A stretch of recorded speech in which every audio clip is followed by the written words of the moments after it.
Merci beaucoup, mon frère, qu'il faut qu'il wali ɲuman anga foli be bela jelenye. Mɔgɔ fɛn fɛn be anga video ka aimer ka commenter ka partager anga foli belebeleba be aw ye. E cɛ bi ɲa tɛ commentaire la dɛ. N'o tɛ commentaire la i b'a sɔrɔ an ka page n ka cɛ fa de donna la quoi. Ɲa tɛ commentaire foyi la. Ka bɛɛ lajɛlen fo an sira hɛrɛ la ala k'an tile hɛrɛ la ala ka bi nɔgɔya ala ka bi diya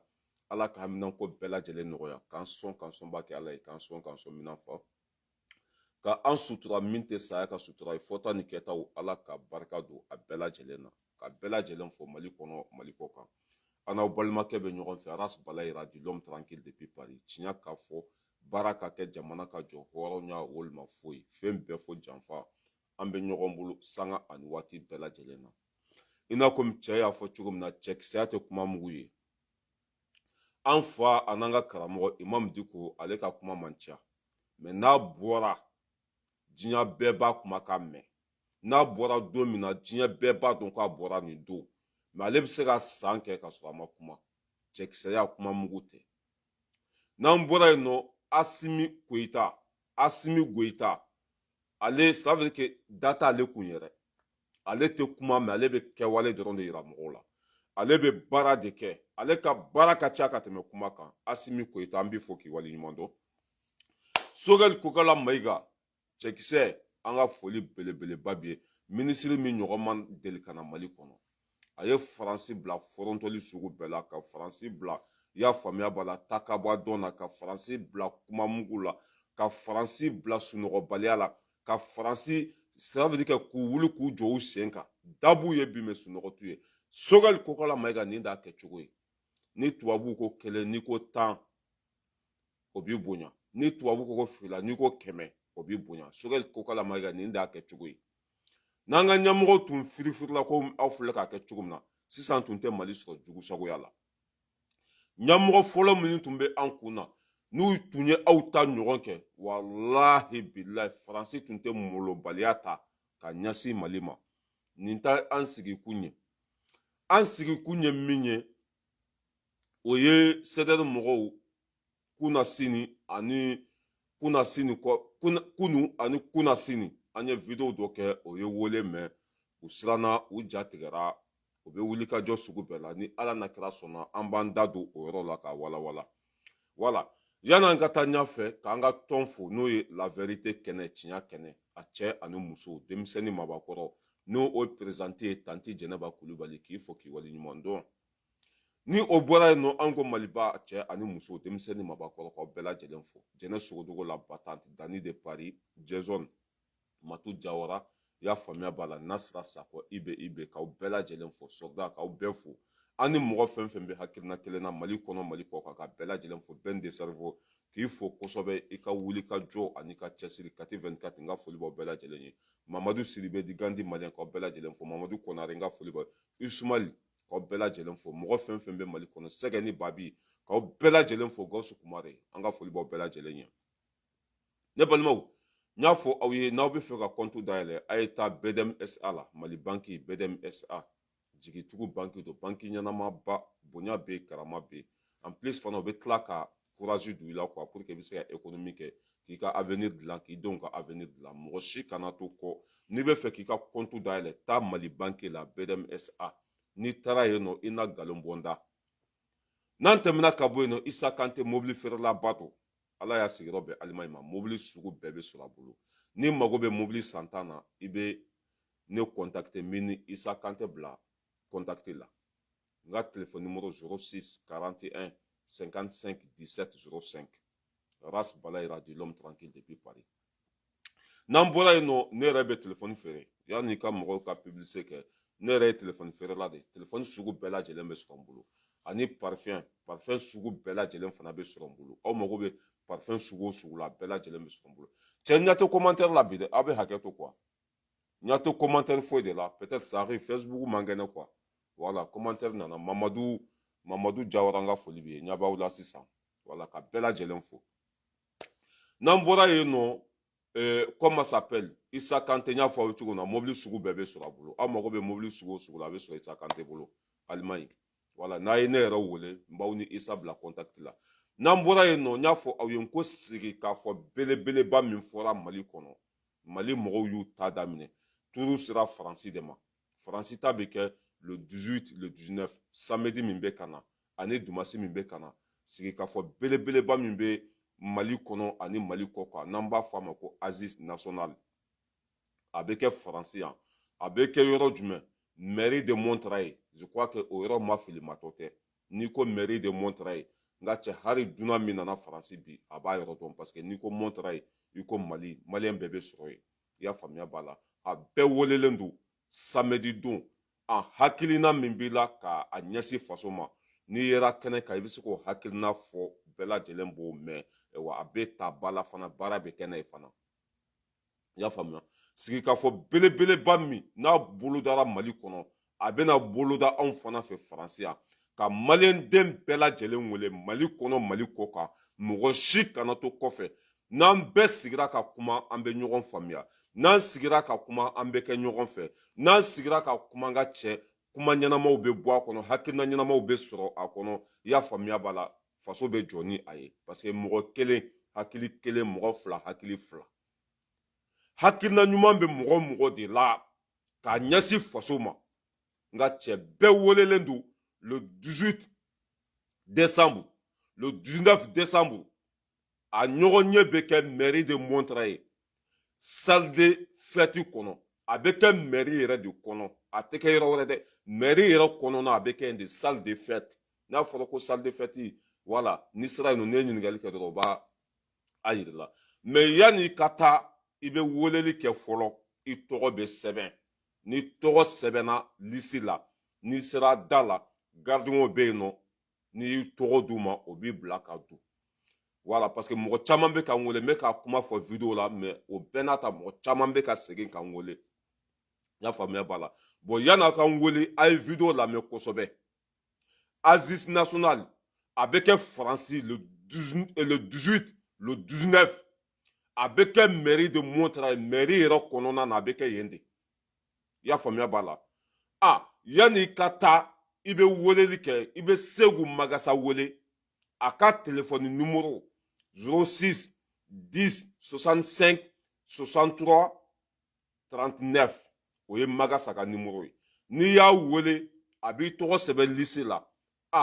rendez-vous don n'i sera mairie kɔnɔ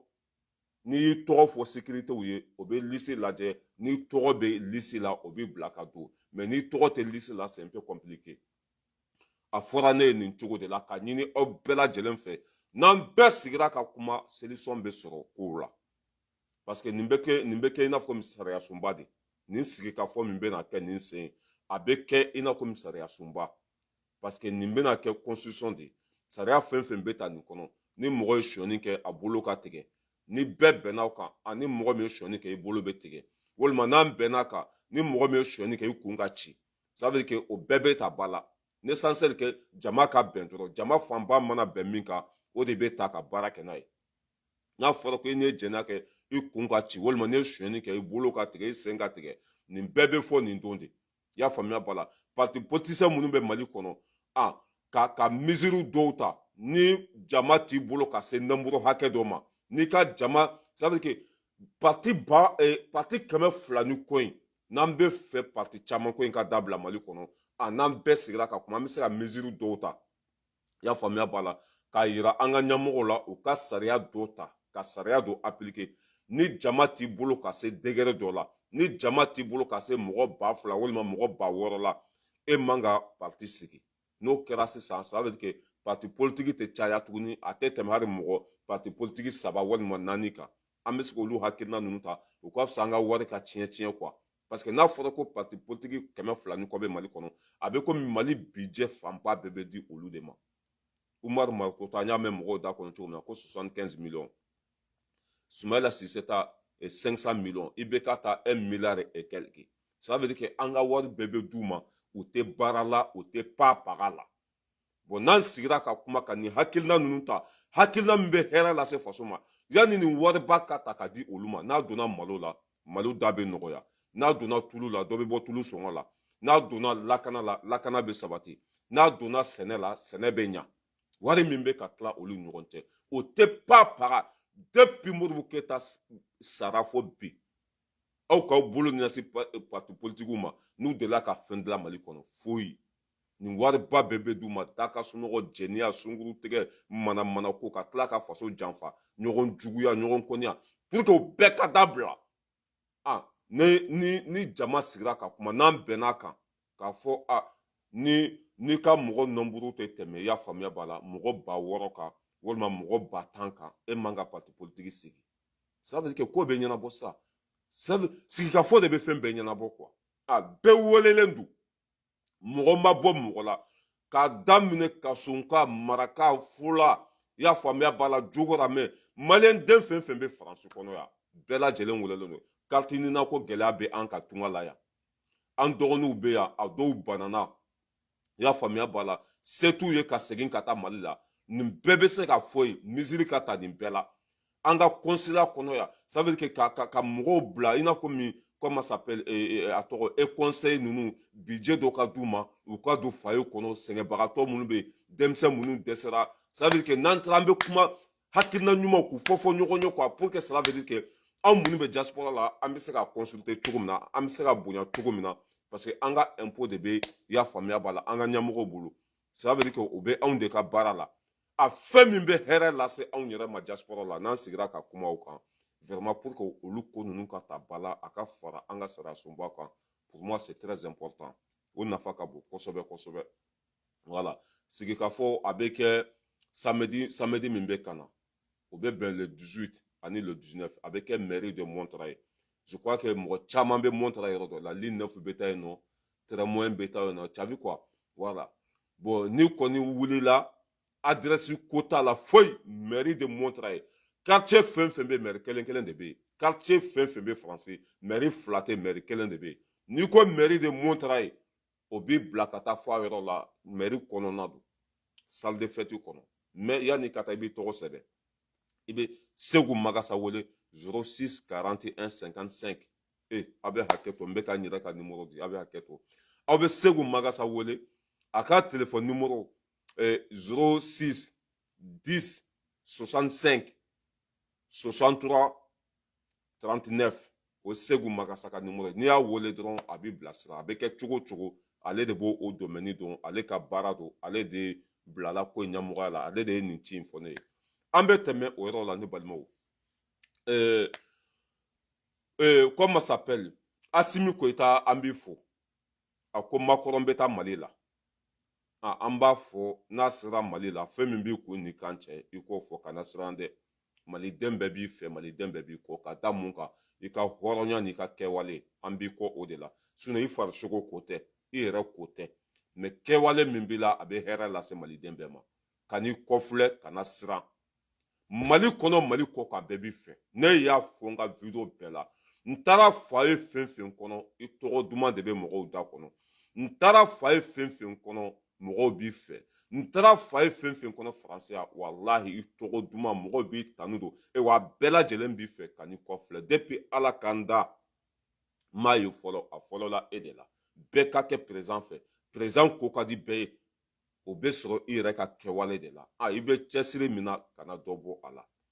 n'i siranna tubabuw ɲɛ n ka cɛ a b'i bila manaforoko kɔnɔ i y'a faamuya b'a la k'i kɛ balon ye k'i tan fo lahara mais n'a ko kelen n'i ko 100 n'a ko va te faire foutre i b'a fɔ a ma ko zubi n'a ko saya t'ale ma i b'a fɔ k'i tolitola don n'o kɛra o b'i bonya an bɛ yen an bɛ ɲɔgɔn dɔn Sogɛl ye min fɔ o de y'a fɔ cogo ye Sogɛl ye min kɛ o de y'a kɛ cogo ye i b'a ye an bɛ bonya sisan c'est comme ça mais k'a fɔ k'i majigi i ka maloya tubabu ma i ka siran tubabu ɲɛ a b'i kɛ lagalagatɔ de a tɛ hinɛ i la a t'i bonya an bɛ ɲɔgɔn dɔn yan Asimi taa ni baara ye foyi t'i la a bɛɛ ka ɲi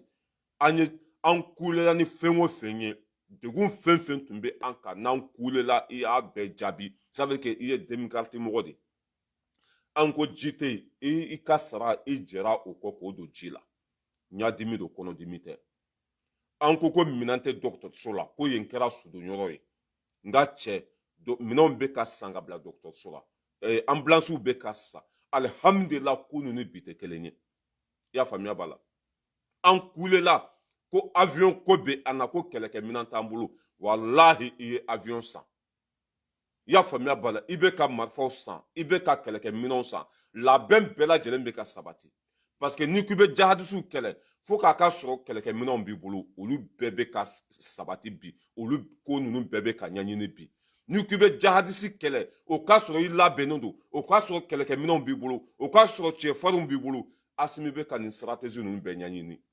kɛlɛkɛminɛnw bɛ ka jigin Mali kɔnɔ sɔrɔdasiw fana bɛ ka bila condition kɔnɔ dɔ farala sɔrɔdasi bɛɛ ka sara kan sɔrɔdasiw ka sara a tɛ di minisiri ma tuguni a k'a bila bɔrɔ kɔnɔ ka taa sɔrɔdasiw ka t'u bolo lasɔn o banna sɔrɔdasiw fɛn fɛn bɛ yen nɔ a bɛɛ tɔgɔ sɛbɛnna banque la a bɛɛ taara ka compte dayɛlɛ banque la i ka virement bɛ passer banque de la a bɛ se ka kɛ sababu yɛrɛ ye i bɛ kan na nɔfɛmɔgɔw u tun ye nkalon min tigɛ den min ma wolo k'olu wolo k'olu kɛ sɔrɔdasiw ye olu saraw bɛ ta sous facturation sɔrɔdasiw minnu sara san 200,000 a tun bɛ lisiw kɔnɔ ko olu ma sa wa nin tɔgɔ sɛbɛn banque la sɔrɔdasi bɛɛ bɛ ka t'i tɔgɔ sɛbɛn compte bɛ ka dayɛlɛ a bɛɛ tɔgɔ la nin bɛ kɛ sababu ye n'a bɛ dɔn sɔrɔdasi hakɛ min bɛ an bolo cela veut dire que Asimi Goïta k'i fo k'i waleɲuman dɔn baara tacogo ka ɲi ka n'i kɔfilɛ n'i tun nana kɛ jugu sagoya ye an tun tɛ tugu i kɔ an tun tɛna kɛ i fɛ parce que anw ka liti ye min ye i ka kɛ hɔrɔn ye i ka kɛ danbetigi ye i taara baara min kama i k'o baara kɛ a kɛcogo la an ka nafolo min b'i bolo i kelen ta tɛ bɛɛ ta don i y'a faamuya b'a la dir'i ma kun min na i ka kɛ o kɛcogo la ni Asimi tun nana ka don avion kɔnɔ su ni tile ka n'i diya faransi an tun t'a tɔgɔ bɔ an da kɔnɔ an ye buwa kɛlɛ cogo min na an tun b'a kɛlɛ ten mais Asimi ni buwa cɛ ka jan ɲɔgɔn na i komi jɛgɛjala ni baji ni ninnu bɛ san kelen kɛ yɔrɔ yɔrɔ Mali a bɛ avancer Mali bɛ arriver a ye taa ni baara ye baara tacogo ka ɲi n'i ye Ala bila Ala b'i bila n'i ye tiɲɛ bila mɔgɔw b'i bila parce que tiɲɛ ye Ala de ye Ala de ye mɔgɔninfinw bila diɲɛ kɔnɔ wa mɔgɔninfin si tɛ min bɛ se Ala la i ɲɛ tɛ Ala la surtout i bɛ ka i se Ala la a ka di Ala ye cogo min na a b'a kɛ ten de ne balimaw n bɛ tɛmɛ o yɔrɔ la n y'a fɔ aw ye ko n'i ye nin misiki k'a la nin misiki in petinin tɔgɔ yɛrɛ n ye min ka misiki k'a la sisan n ɲinɛna cɛnin tɔgɔ kɔ yɛrɛ ko wala i ba ala n ɲinɛna n ka dɔnkilidala préféré yɛrɛ kɔ sa ko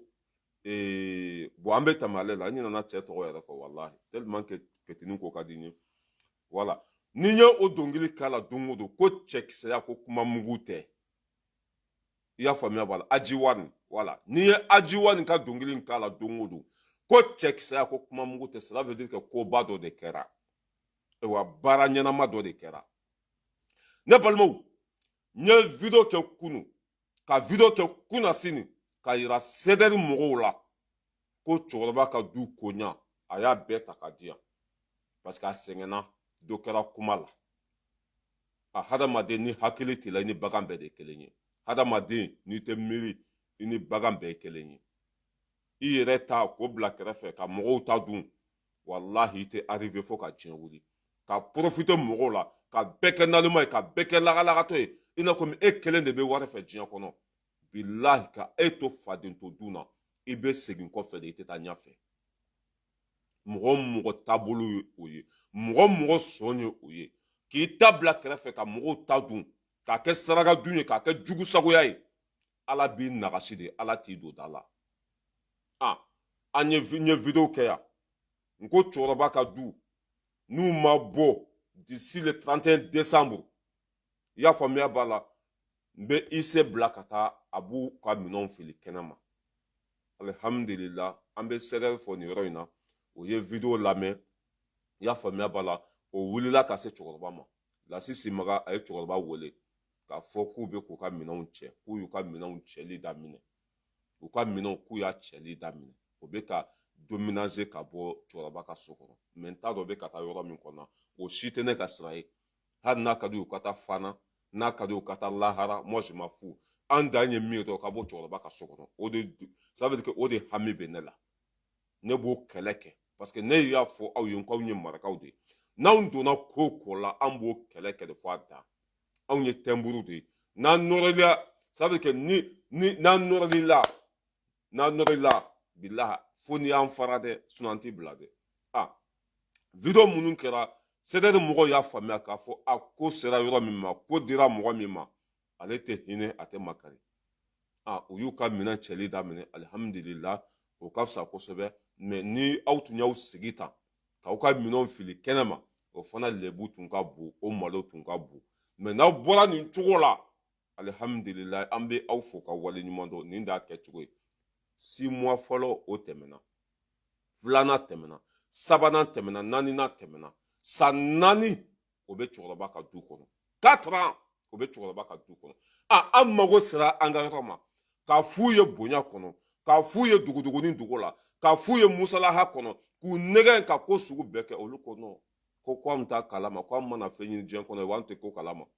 o b'an ka du kɔnɔ ka profiter ka yen kɛ jɛnɛyakɛyɔrɔ ye ka yen kɛ i y'a faamuya b'a la doso kolon bɛ dilan yen nɔ bɛ bɔ n'i ka doso ye o doso o tɛ bɔ tuguni o bɛ wele su fɛ ka wari d'u ma ça veut dire a kɛra wari ɲini de ye quoi u ye ko daminɛ ni fasojɔ min ye u y'o fasojɔ bila ka na kɛ natabadenya ye ka wari minɛ mɔgɔw la ka mɔgɔw buruja nkalon kan ka surafɛnw ni fɛnw minɛ i y'a faamuya b'a la alihamudulila ne ye video kɛ yan k'a yira cɛkɔrɔba la fo k'u ka bɔ de n'u ma bɔ a tɛ ne ni olu cɛ dɛ a bɛ ne ni cɛkɔrɔba yɛrɛ de cɛ alihamudulila cɛkɔrɔba min don a bɛ n bonya silamɛ don hɔrɔn don ladiri don bilahi mɔgɔba don papa Darame depuis an ye ɲɔgɔn dɔn ni bonya tɛ a ka dɔgɔyama se ma alihamudulila video kɛlen a ye n wele a ko n den n bɛ du koɲa d'i ma i bɛ se ka mɔgɔ ninnu i bɛ se k'o labɔ cogo min na i k'o labɔ ten n ko problème foyi t'a la n ye IC wele Bamakɔ n ko CDR mɔgɔ bɛ an ka du kɔnɔ a ko arasiba ci ya n ko si ko min bɛ radio so dɔ allumé wa n ko si n ko o don a ko du bɛ yɔrɔ jumɛn n ko Jɛlibugu a ko an n'u bɛnna mun kan ko an ye 6 mois fɔlɔ d'u ma o ma se 2nan o ma se 3nan o ma se 4nan o ma se cɛ yɛrɛ kulela don a ye min kɛ makun na ka sɔrɔ a ma kuma a ka bɔ hakili ma mɛ a ko sisan ko an bɛ niveau jumɛn na ko cɛkɔrɔba ye le 31 décembre de d'u ma mɛ ko ne tun bɛ fɛ o ka bɔ bi n'i bɛ se ka baara kɛ k'o labɔ bi n k'o ka di ne ye a ko non ko an kana kɛ ten ko cɛkɔrɔba ye date laban min d'u ma n'o ye le 31 décembre k'an k'o kɔnɔ ni o sera n'u ma bɔ ko n k'a wele comme ça kan k'u wele yɔrɔ min na a b'u wele ka date d'u ma ni o date sera o b'u bila kɛnɛ ma o video kɛra CDR mɔgɔ o ye video lamɛn o y'a faamuya u seginnu kɔfɛ alihamudulila an bɛ waati min na komi bi o bɛ k'u ka minɛnw cɛ kelen kelen kelen kelen mais an t'a dɔn o bɛna ban u ka minɛ cɛ la d'ici le 31 décembre wa on sait pas u ka minɛn cɛ bɛ ban bi wa on sait pas o kɔni o bɛ k'u ka minɛnw donni parce que taga yɔrɔ t'o la ni kize tun b'u bolo u ka minɛnw donnitɔ la an tun bɛɛ y'a ye k'a fɔ k'u bɛ ka taa yɛlɛma u ka kize kɔnɔ mais foyi tɛ yen kisɛ tɛ jabarɔ kisɛ tɛ jabarɔ i y'a faamuya b'a la a kɔni o y'u ka minɛnw cɛli daminɛ sufɛ de u bɛ t'u cɛ wa sɔgɔma de u bɛ t'u cɛ wa a kɔni Lasi Simaga ye min fɔ ko cɛkɔrɔba ka hakili sigi ko o y'u ka minɛnw cɛli daminɛ k'u bɛ k'u ka minɛnw cɛ dɔɔni dɔɔni ko ka bɔ cɛkɔrɔba ka du kɔnɔ ça c'est bonne nouvelle ça an bɛ nin de nɔfɛ hadamaden aw kana fɔ k'aw bɛ profiter mɔgɔw la c'est pas bon n'aw taara aw sigi k'aw ye hɔrɔn de o k'aw bɛ ka dɔ joli min aw bɛ ka dɔ tɔɲɔ aw bɛ ka bin mɔgɔw kan vraiment ça veut dire que o ye hɔrɔn kolonya de ye quoi o tɛ hɔrɔnya ye hɔrɔn kan ka kɛ misali de hɔrɔn kan ka kɛ ladiri de hɔrɔn kan ka kɛ silamɛ de mais hɔrɔnya bɛ bɔ dabara kɔnɔ mais kɛwale tɛ yen hɔrɔnya tɛ yen jogo ɲuman tɛ yen foyi foyi tɛ yen mais a tɛ passé dɛ a tɛ passé mais comme aw y'a faamuya n'aw kɔni n'aw bɔra cɛkɔrɔba ka du kɔnɔ o débat bɛ datugu ye du ko tɛ fɔ tuguni parce que aw bɔra cɛkɔrɔba ka du kɔnɔ mais min kɔni kana aw da don maliko la k'aw bɛ nkalon tigɛ mɔgɔw ye o yɔrɔ ninnu an b'olu corriger ka sɔrɔ an m'aw fa nɛni an m'aw ba nɛni n'aw nana ko aw bɛna dabiri k'a jɛngɛ jɛngɛ faransi ka ɲi faransi bɛ ta sanu tɛ mali kɔnɔ jama tɛ yen pétrole tɛ yen ka na nkalon don mɔgɔw kunkolo la anw sigikun ye o de ye k'aw cancan k'aw bila sira ɲuman kan ja ne m'a fɔ aw ye yan arasa ko bala yɛrɛ mɔgɔ arasa ka nali min kɛra ko bala yɛrɛ ko ale famana ne ma ne m'a fɔ aw ye yan nko n'a y'o kɛ mɔgɔ la o tigi b'a nin kan de n ye video kɛ 2 jours nko IC bɛ n bolo ka t'u ka minɛnw bila kɛnɛma bilahi kunu n tilara video la dɔrɔn cɛkɔrɔba wele kunu sɔgɔma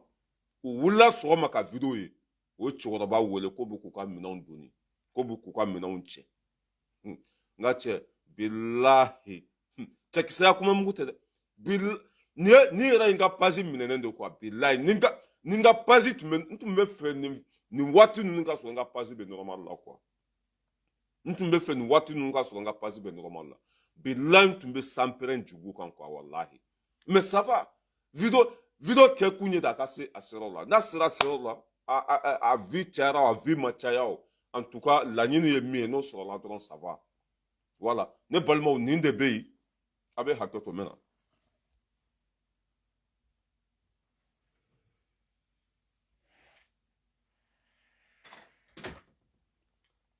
voilà nin kunnafoni de bɛ yen k'a fɔ aw ye ko video min kɛra o bɔra kalama u y'a ko ta ni seere ye parce que ne y'a fɔ yan ko walahi bilahi suma walahi ne ma deli ka kuma fɔ yan dɛ ko ne bɛ IC ta ka taa u labɔ walima k'a fɔ ko cɛkɔrɔba y'a ka du koɲa di ne ma deli k'o fɔ video la dɛ mais n'i y'a ye n y'a fɔ a kɛra de n'i y'a ye n ye n da don o la a kɛra de parce que hɔrɔnw de bɛ ne lamɛn silamɛw de bɛ ne lamɛn mɔgɔw bɛ ne lamɛn u ka danaya bɛ ne kan ne tɛna n sigi abada ko n bɛ nkalon tigɛ devant le peuple u y'a faamuya k'a fɔ nin marakakɛ in nin bɛ kuma fɛn fɛn bɔ a da kɔnɔ tiɲɛ don dugu jɛra dɔrɔn o cɛkɔrɔba wele k'u ka minɛn cɛli k'u y'a daminɛ k'u bɛ ka yɔrɔ ɲini ka bɔ cɛkɔrɔba ka yɔrɔ la ko en tout cas kɔni o ye déménagement o y'a daminɛ minɛnw bɛ ka cɛ dɔɔni dɔɔni ka bɔ du kɔnɔ mais minɛn cɛli ma ban fɔlɔ a bɛ ban sini wa ala de b'o dɔn a bɛ ban sinikɛnɛ wa ala de b'o dɔn mais dernier rendez-vous kɔni ye le i y'a faamuya b'a la le 31 décembre u ka minɛnw cɛra o don u ka minɛnw ma cɛ an kɔni an b'a seko kɛ pour que ka u bɔ yɔrɔ in na yen ten parce que an yɛrɛ mago b'an ka du la an kɔrɔkɛ o bɔra Tinizi ka na pour que a ka baara daminɛ du in kɔnɔ san 1 a sigilen bɛ k'u kɔnɔ taga o tun tɛ ka ɲɛɲini yɛrɛ quoi u tun tɛ ka foyi ɲɛɲini ni ne tun ma nin video in kɛ ni ne tun ma nin wulikajɔ in kɛ bilahi hali 2023 tun b'u sɔrɔ du in kɔnɔ parce que ne y'a fɔ ninnu ye ne y'a fɔ aw bɛɛ yan a bɛ caman bɛ t'i sigi a n'a ka rasa kolonden an ye comment ça s'appelle 45 millions économie association ma deli ka kɛ a donna ta a bɔra ta an k'a kɛ 45 millions sa o tɛ se ka du jɔ ni ko i bɛ dugukolo san ka bɔ o la dugukolo fɛn fɛn bɛ feere Lafiyabugu i y'a faamuya b'a la 40 millions yɛrɛ t'a sɔrɔ dugukolo fɛn fɛn bɛ feere i y'a faamuya b'a la Misira ninnu Hamidalayi ninnu Maɲanbugu ninnu n ka cɛ 40 millions t'a sɔrɔ o 40 millions kelen de bɛ aw bolo dɔ tɛ ka fara kan ça veut dire que mɔgɔw bɛ ka jigin ka bɔ aw ka terrain kɔnɔ cotisation tɛ yen mɔgɔ si ka danaya ta aw kan tuguni o 40 millions kelen bɛ yen ni dugukolo sanna ka bɔ o la sisan Kize a bɛ jɔ san jumɛn la question est là jɔ waati t'a la yan'aw ka fɛnkɛ cɛkɔrɔba ka du kɔnɔ a ye taa yɔrɔ dɔ ta luwanse la komi Arasubaci tɛ fɛ a ka dɔn du b'ale bolo a tɛ fɛ a ka dɔn ko ale ye bana ye a tɛ fɛ a ka dɔn ko wari b'ale kun a ye taa du dɔ ta luwanse la mɔgɔ minnu b'a kɔ a b'o du sara yan'aw ka Kize ka jɔ c'est que ça sinon juguya tɛ dɛ i b'a dɔw ye Balayira ka nin ye juguya de ye hasiriya tɛ o bi ma an bila ka aw kɔnɔ bi m'an bila nin kuma fɔli la tiɲɛ ye aw ɲɛna aw ma san 4 aw bɛ cɛkɔrɔba ka du kɔnɔ 4 ans aw bɛ yen o tɛ tile 2 ye dɛ wa dutigi si tɛ Mali kɔnɔ min bɛ sɔn nin ma k'a ka du di aw ma k'a bɛ Mali ko min na k'aw ka continuer ni Mali lafiyara bɛɛ bɛ lafiya o laban taara kɛ wari ɲini ye o laban taara kɛ jɛnɛya ye o laban taara kɛ mɔgɔlankolonya ye o bɛɛ n'a ta cɛkɔrɔba muɲuna ka sabali n'aw ma i y'a faamuya b'a la ni ma basa ku tigɛ a tɛ dingɛ da yɔrɔ ɲini n ye bisan de ta o kama bisan n ye gaɲɛ de ta o kama o y'a faamuya k'a fɔ sisan ko sera yɔrɔ min na a dira mɔgɔ min ma n'an ma taa sisan an malo b'a da fɛ an ka lebu b'a da fɛ o bɛ k'u ka minɛnw cɛ alihamudulila ala ka se n'aw ɲuman ye en tout cas hali n'aw taara n ka cɛ fatɔkɛ in ka bugusoni de kɔnɔ moi je m'en fous ça m'intéresse même pas hali n'aw ye sokurunin kelen de jɔ i y'a faamuya b'a la ka taa aw ka minɛnw bila moi ça m'intéresse même pas min bɛ ne intéressé dɔrɔn aw bɔra an ka du kɔnɔ o de bɛ ne intéressé mais k'a fɔ ko aw taara du fitinin kɔnɔ aw taara bɔgɔsonin kɔnɔ aw taara bugusonin kɔnɔ moi ça m'intéresse pas l'essentiel aw ka bɔ cɛkɔrɔba ka du kɔnɔ o de tun ye ne ka hami ye mais komi a y'a faamuya k'a fɔ mɔgɔ min y'a sen don nin ko in na bilahi wara don belebele don n'aw ma bɔ yen gagné b'a bolo o ye sira minɛ o ye sira minɛ ala ka se ni aw ɲuman ye an kɔni b'a ɲini aw fɛ minɛn caman yɛrɛ tɛ aw bolo lasi senmaga arasa k'an paranti sotarama bɔlila yen a y'o ye i b'a lakali ko mécanicien don bilahi a y'o ye ko gawo fatɔ a nɔgɔlen don a fasalen don kɔngɔ bɛ ɲini k'a faga kunun ne tilala video la dɔrɔn a ye cɛkɔrɔba wele ko cɛkɔrɔba ka hakili sigi cɛkɔrɔba hakili wulilen tɛ o ko cɛkɔrɔba ka hakili sigi ko o ye décision ta ko bɛ k'u ka minɛnw cɛ dɔɔni dɔɔni ko ka t'u bila yɔrɔ dɔ la ko en tout cas ko bɛ bɔ nin kalo in na mais c'est bien nin de fɔra aw ye o kɛlɛ tɛ woyo tɛ mais c'est ça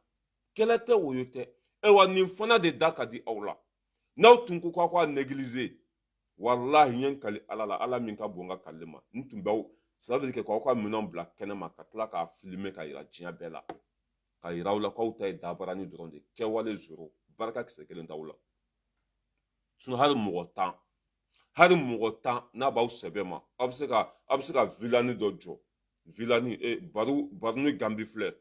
a ye so min jɔ cɛkɔrɔba ye baruni gambi a ye so min jɔ cɛkɔrɔba ye e k'o so ninnu lajɛ olu valeur ninnu wala a ka ca dɛ mais mɔgɔ tan bɛ se k'o baara yɛrɛ kɛ mɔgɔ tan bɛ se k'o so ɲɔgɔn jɔ aw bɛ taa aw ka fɛnw bila kɔnɔ yanni aw k'aw sago sɔrɔ c'est ça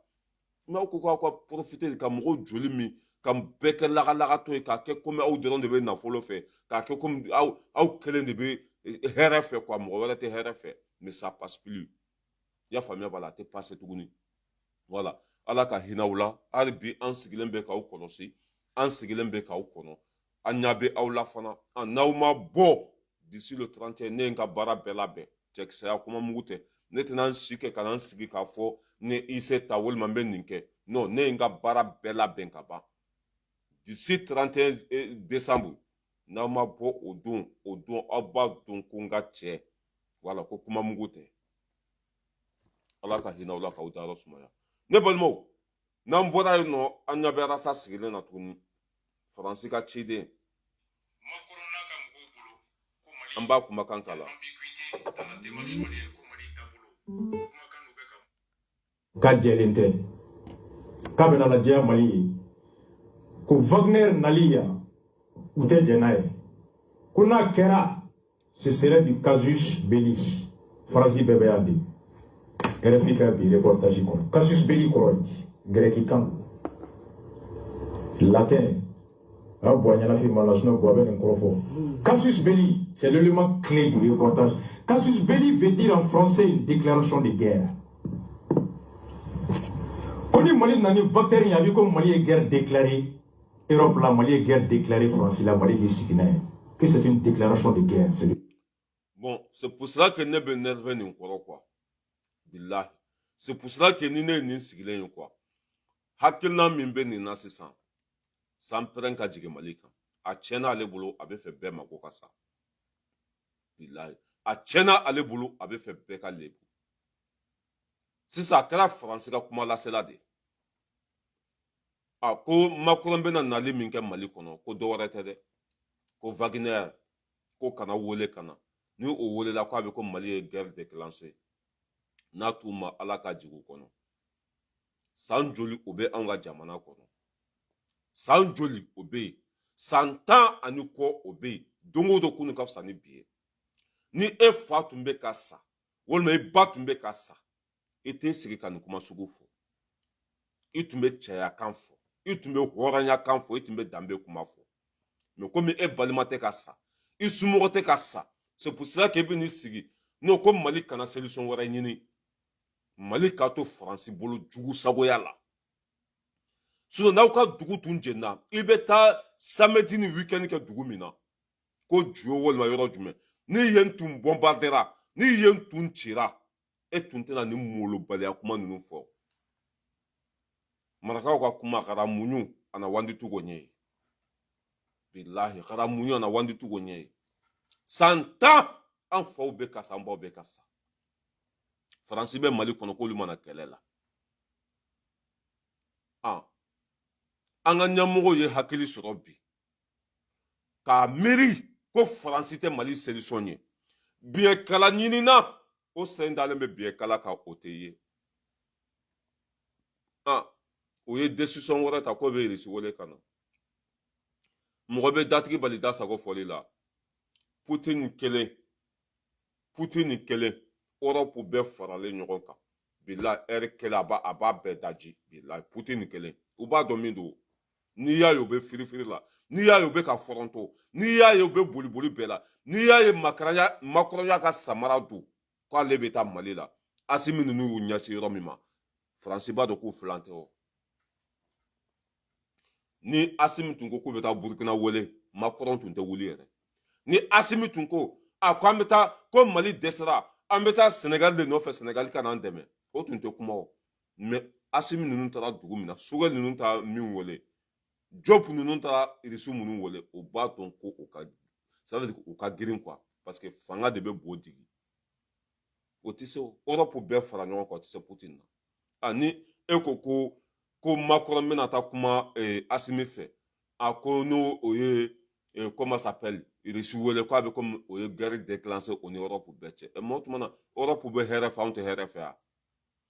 dugu bɛ Europe n'a bɛ ka jɛniya Europe est-ce que hali u ka wulu bɛ ka sa Europe olu tɛ lafiya sugu bɛɛ la yan sécurité sugu bɛɛ t'u bolo wa guerre min filɛ Mali kɔnɔ ɲɔgɔn delila ka kɛ faransi ya a danna tile 2 de ma mɔgɔ fɛn fɛn y'a kɛ ka mɔgɔw faga ka mɔgɔw bombarder magasin kɔnɔ u bɛɛ minɛna a kɛlɛ ma taa ɲɛfɛ tuguni a kɛlɛ ma taa ɲɛfɛ tuguni o kɛlɛ bɛ anw bolo 100 ans don o don dɔ de bɛ ka fara a kan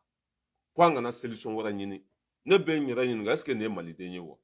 ne bɛ n yɛrɛ ɲininka est-ce que nin bɛ miiri wa n'a fɔra ko nin de bɛ t'i sigi radio so la ko ka faransi tanu ko ka faransi ka kuma lase ko ka dusu do cela veut dire que ka mali labila faransi quoi vraiment ça veut dire que makarata ko de quoi nin fɔlɔla misiri de kɔnɔ ka taa laban bari kɔnɔ kunun ale de ye faransi kɛlɛ kunun ale kuma sugu bɛɛ fɔ faransi ma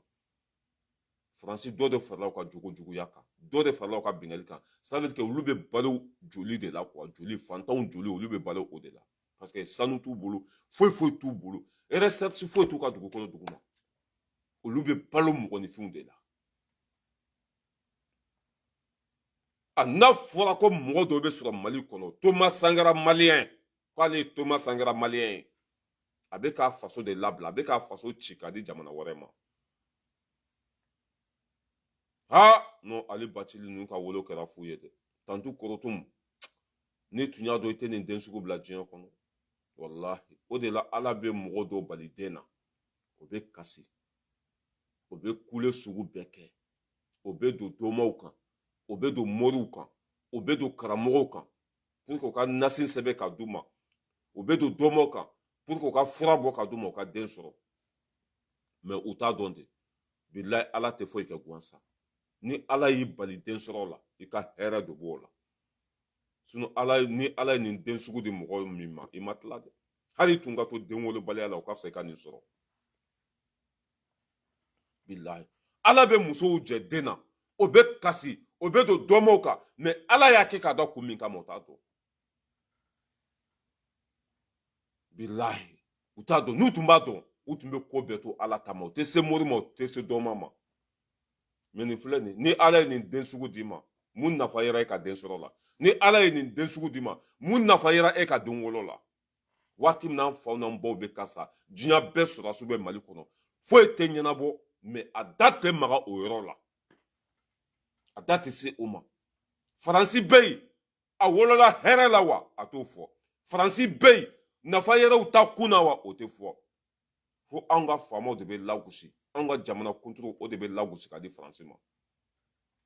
ni faransi kumana faransɛkan na anw mago t'a la an tɛ faransɛ mɛn an ka sira t'a la mais ale de bɛna ka faransi ka kuma k'a cɛɲa k'a nugu i y'a faamuya b'a la k'a fɔ k'a bɛna don mɔgɔw kunkolo la faransi ka ɲi i y'a faamuya b'a la Asimi ka discours tɛ passer radio so la Ɲɔrɔnbuye ka discours tɛ passer radio so la Diko ta tɛ passer Sogɛl ta tɛ passer i y'a faamuya b'a la faransi ta dɔrɔn de Daniel Casanova i y'a faamuya b'a la Serge Daniel Petiti Patata a donna ta bɔra ta arasbaci jɔn ka siri laban ɲɛ tɛ bilahi jɔn ka siri Thomas Sankara tile kelen m'a ka jamana labila wali jamana ye degun min b'a ka jamana k'a b'o kɛlɛ de kɛ k'a ka jamana défend Thomas Sankara mais e de sigilen bɛ arajo la Thomas Sankara malien Nelson Mandela n ye hɔrɔnw ye n ye danbetigi ye e ba ni faw bɛ ka sa kɔrɔn fɛ Mali yɛrɛ t'an bolo tuguni mɔgɔ dɔw de nana nin gɛrɛ sugu lawuli an ka jamana kɔnɔ ka na ni balawu jigin an ka jamana kɔnɔ ka Kadafi faga o kɛra ɲɛna ka mɔgɔ juguw u ni k'u bila ka don ni Kadafi ka marifa ye anw fɛ ka ça veut dire que ka tila i y'a faamuya b'a la ka anw gɛn ka bɔ Kidali mais olu yɛrɛ bɛ yen olu yɛrɛ bɛ yen e mɛnra sa nin si tɛ fɔ dɛ Faransi ye nin de fɔ nin de ka ɲi Mali ma n'i y'a ye Faransi ye nin fɔ hɛrɛ don ka ɲɛsin Mali ma ni Faransi ma nin kɛ ni Faransi tɛ Mali tɛ balo a donna ta bɔra ta wa sisan ŋaniya min bɛ a la o de ye CEDEAO mɔgɔw u ka sanction bi Mali kan o kɔni a b'o fɛ dɛ a ka émission n y'a ka émission dɔ lamɛn ko CEDEAO mɔgɔw ko ni maliyɛnw bolo ko sanction tɛ bi Mali kan ko m'a faamuya ko sanction bɛ na dɔɔni dɔɔni de ko n'o ye nin banki datugu walima ko n'o ye nin kɛ ko larasa a yɛrɛ bɛ jamana min kɔnɔ dɛ a fa bɛ yen a ba bɛ yen a muso n'a denw bɛ yen mais a ŋaniya finnen don ka ɲɛsin o jamana ma juguya de b'a kɔnɔ ka ɲɛsin o jamana ma parce que ale de ye nin kɛlɛ in daminɛ anw bɛ kɛlɛ fɛn fɛn na bi an bɛɛ y'a ye ale de la ale de ye Faransi politique boycotté ale de ko Faransi man ɲi ale de ko Faransi subaga ye k'o bɛ balo Afiriki la de a tilala ka na Faransi dɛmɛ a ko IBK man ɲi ko mɔgɔ tɛ a tilala ka na o dɛmɛ ça veut dire que ale de nana anw lakunu k'a fɔ jamana bɛ jɔ nin cogo de la mɔgɔ minnu kan ka kɛlɛ o filɛ an b'o sira kelen kan ale y'o sira bila tɔgɔ jumɛn b'a la danbe kɛnɛ kan o de la ni ne ye n sigi k'a lajɛ ne y'a fɔ n ko e kɛra su de su parce que ni mɔgɔ y'i danbe fali wari la dɔrɔn i kɛra lâche ye i kɛra bɔnfu safu ye i kɛra jugu sago ye rasa wolo ça veut dire que ne y'o de fɔ quoi walahi hali ni e ba tun b'a dɔn ko e bɛ laban nin cogo la bilahi a tun bɛ wolo baliya fisaya ni ka nin den sugu wolo kɔ ka tɔgɔ sɔrɔ Mali kɔnɔ Mali kɔ kan dɔ wɛrɛ tɛ dɛ ko Faransi man ɲi o tun ye tiɲɛ ye dɔ wɛrɛ tɛ ko IBK man ɲi o tun ye tiɲɛ ye dɔ wɛrɛ tɛ ko Bubu ye zon ye Bubu tun ye zon ye ale filɛ ka mɔgɔ minnu yira an na olu kan ka kɛlɛ de fo lahara foyi man ka to an ka segin kɔfɛ olu kan ka kɛlɛ de k'u buruja k'u danbe b'u la su ni tile mais a ye kɛlɛ daminɛ u y'a wele su fɛ ka wari d'a ma a nan'i sigi ko non k'u kan ka dɛmɛ de ko kunu mɔgɔ jugu k'a bɛ se ka kɛ bi mɔgɔ ɲuman ye voilà le manipulateur voici le manipulateur mais ala ka hinɛ la k'i dayɔrɔ sumaya i y'an ko k'i tun na ala ka nɔgɔya e kɛra su ye n'i sara i kunkolo tɛ se ka yuguba tuguni n'i sara i bolo tɛ se ka kɔrɔta n'i sara i sara de walasa e sara hali n'an sara ka kunu maliden si tɛ min bɛ danna da i kan tuguni c'est fini parce que i bɛ nkalon tigɛ i nata ka bon i tɛ miiri i tɛ ala dɔn i tɛ hɔrɔn ye ça veut dire que taafan yɛrɛ t'i la quoi hɔrɔn min da bɛ mugu bɔ a bɛ ɲɛɲɛ bɔ o tuma hɔrɔn ye ka n'i sigi dɔrɔn ko n ye hɔrɔn ye mɔgɔw ɲɛ tɛ foyi la mɔgɔw ɲɛ bɛ jugu ani nɛn 120 b'i da kɔnɔ jɔn bɛ danna da i kan an ka lamɛn a ŋaniya ye min ye a bɛ Faransi dɛmɛ min na i tɛ mɛn nin na dɛ maliyɛnw tɔɔrɔlen bɛ ka se degré min ma bilahi e tɛ mɛn Faransi dɛmɛli la continue a fɔra i k'i k'a to n'i m'a to n'a to n'i kɔrɔ kelen b'a cɛ tɔɔrɔ de bɛ an kan an faw de bɛ ka sa an baw de bɛ ka sa an ka jamana kunturu bɛ minɛna a nafɔ Bamakɔ e sigilen bɛ Bamakɔ arajoso la aw ka dugu ma jeni aw ka dugu ma ci aw ka muso kɔnɔmaw ma faga foyi mais mɔgɔ minnu baw n'u faw sara k'u musow k'u musow kɔnɔ fara ka ko sugu bɛɛ da o kan diɲɛ sɔrɔdasi bɛɛ bɛ Mali kɔnɔ a t'a fɔ abada k'olu tɛ se baara la a t'a fɔ abada k'olu ça veut dire k'olu na kuma wolo hɛrɛ la a t'o fɔ abada dɛ mais Asimi ni Macron k'i jɔ i jɔ fanga b'o la o bɛ se ka banque mondiale datugu cɛ hɔrɔn quoi bilahi Mali bɛ cogo min na n'an bɛɛ bɛ sa an bɛ sa de bilahi n'an bɛ gɛlɛya kɔ an b'a ku de Faransi min filɛ nin ye bilahi u sɛgɛnna de yan'u ka hɛrɛ sɔrɔ Faransi u sɛgɛnna de yan'u ka hɛrɛ sɔrɔ wa maa si tɛ hɛrɛ sɔrɔ n'i ma sɛgɛn sɛgɛn kɔ ye hɛrɛ de mais n'aw ko k'an kana sɛgɛn sanction bɛ bin an kan an bɛ to ta Sogɛli ye tiɲɛ min fɔ Faransi ye Mali bonyana diɲɛ bɛɛ fɛ diɲɛ bɛɛ ye Mali bonya a n'an tun kɛra namugula sogo ye ka kɛ jugu sago ye ko ni mɔgɔw tɛ k'anw tɛ balo a bɛ passé an b'an si kɛ jɔnya la o la an b'an si kɛ jɔndenya la o de banna an tɛ maa si ka jɔn ye an yɛrɛ bɛ se an yɛrɛ kɔrɔ ayiwa maa si tɛ n'i sago kɛ anw na maa si tɛna anw manipuler tuguni ça veut dire que anw tɛna kɛ maa si ka télé ye télécommande b'i bolo k'anw manipuler k'an bila 1 na k'an bila 0 la k'an bila 4 la k'an bila 5 la a ka di cogo min na k'a kɛ ten o banna an yɛrɛ de y'an yɛrɛ ye an yɛrɛ de b'an ka décision ta an yɛrɛ de b'an ka kɛlɛ kɛ fɛn min ka di an yɛrɛ an b'o de kɛ n'a ka di an ye an bɛ taa hali ça veut dire que an bɛ taa hali lahara ka wele n'o bɛ se ka Mali bɔ degun kɔnɔ o b'a bɔ a kɔnɔ irisi tɛ dɛ n'a ka di an bɛ taa lahara ka wele n'o bɛ se ka Mali bɔ dingɛ kɔnɔ o b'a bɔ a kɔnɔ il est autre problème o bɛ yen an bɛ ka sa o bɛ yen foyi u bɛ k'an ka sanu bɛɛ suɲa o bɛ k'an yɛrɛ dama bila ɲɔgɔn na o bɛ Kidali anw tɛ se ka taa yen ça veut dire que kana Mali kɛ i n'a fɔ komi olu ta a bɛ cogo di Ala ni Asimi ka wuli ka jɔ ni Sogɛli ka wuli ka jɔ Makɔrɔma ka samarasen 2 don a mɛnna Asimi nɔfɛ dɛ yan'a ka rendez-vous sɔrɔ a mɛnna Asimi nɔfɛ pour que Asimi ka autorisation d'a ma ka na mais IBK ka waati hali tun tɛ kuma IBK fɛ Macron bɛ wuli Faransi Kidali direct a bɛ wuli Faransi Gawo direct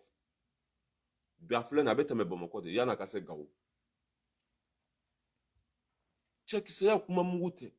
mais aw ko an ka to jɔnya de la an ka to jugusagodenya la o de tɛ passé tuguni quoi cɛ ka kɛ cɛ ye Asimi filɛ de a tɛ siran saya ɲɛ sɔrɔdasi don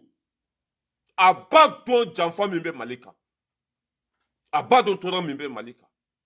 aw ko an ka t'u bolo n'u ko k'an ka da an ka da n'u ko k'an ka bo kɛ an ka bo kɛ n'u ko k'an ka jɔ an ka jɔ o tuma na Ala y'olu dilan ministère anw gɛngɛ yan baara foyi tɛ ka kɛ tiɲɛ kan a ko an kana an yɛrɛ firifiri an ka t'u bolo jɔndenya la o waati tɛmɛna n'u ko kelen an b'a fɔ 100 n'u ko an ka sa ni saya t'olu ma an t'olu tɔla don an b'an da sagaw fɔ an ka jamana kɔnɔ fɛn min bɛ hɛrɛ lase an ka jamana ma an b'o de ɲini diyagoya maa si tɛ lagalagatɔ ye bɛɛ b'i ka jamana intérêt de défend olu bɛ k'u ka jamana intérêt défend anw k'an sigi o k'an joli min k'an bɛɛ faga ka ban wa o waati tɛmɛna n'u bɛ o robinet datugu o k'a datugu wari dilanmaso min b'u bolo n'a ka di u ka tasuma k'a la n'a ka di u ka kogo jɔ kogo min bɛ bɔ dugukolo sanfɛ fo kabakolo maliyɛn kana don yan maliyɛn kana bɔ on s'en fout e san 10 tile 2 don wa san 10 tile 1 don wa ninnu bɛ anw faso kɔnɔ don o don ko nin ka fisa ni bi ye dɔ to ka bɔ tɔɲɔ la dɔ de bɛ ka fara tɔɲɔ kan or que nin tɛ se ka kɛ olu ka jamana kɔnɔ nin tɛ se ka kɛ olu la mais pour que a bɛ ka kɛ anw na san 10 an ye mɔgɔ sɔrɔ mɔgɔ min bɛ tiɲɛ fɔ tubabu ye ko non ko ne ye tiɲɛ fɔ ye k'olu de bɛ wari dilan u kana dan ka wari dilan dɛ u ka mɔgɔninfinw dilan an bɛ tiɲɛ f'u ye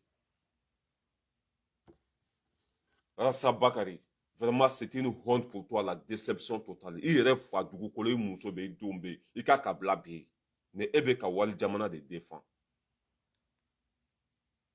an ka petini lamɛn mais ni mɔgɔninfin ta tiɲɛna i bɛ sɔn ko bɛɛ ma o David Bacheka Bifema kabino de la Djeya Nyame ka tila ka segin a kan n jatigɛra Macron nakun filɛ a nakun ye 3 fɔlɔ ani sɔrɔdasiw bɛ dumuni kɛ Gawo ani Asimi ta ye 2 ye CEDEAO ye mun fɔ an bɛ CEDEAO kɔ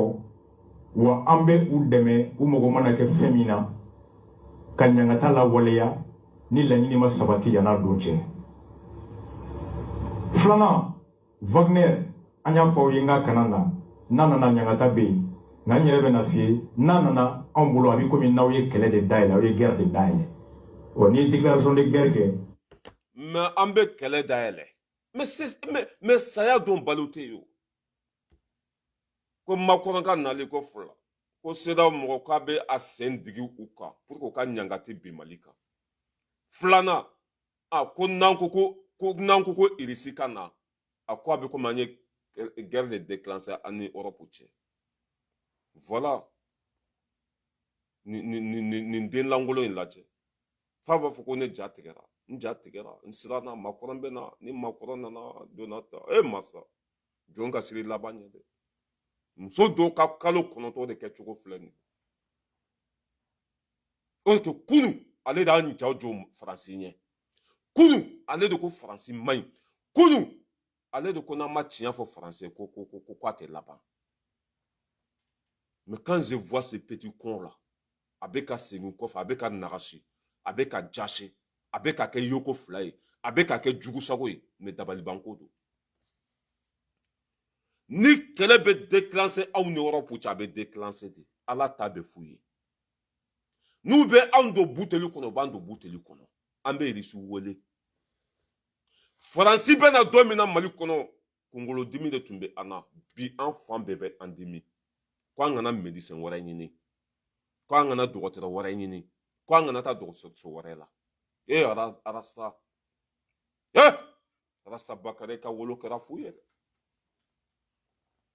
mais que malien yɛrɛ de sigilen filɛ a bɛ ka kuma ta malien de sigilen filɛ a bɛ ka fa jamana k'o lagosi k'o minɛ ka di dugu wɛrɛ ma vraiment c'est étonné quoi c'est décevant c'est honteux i kumakan bɛ n bolo kunu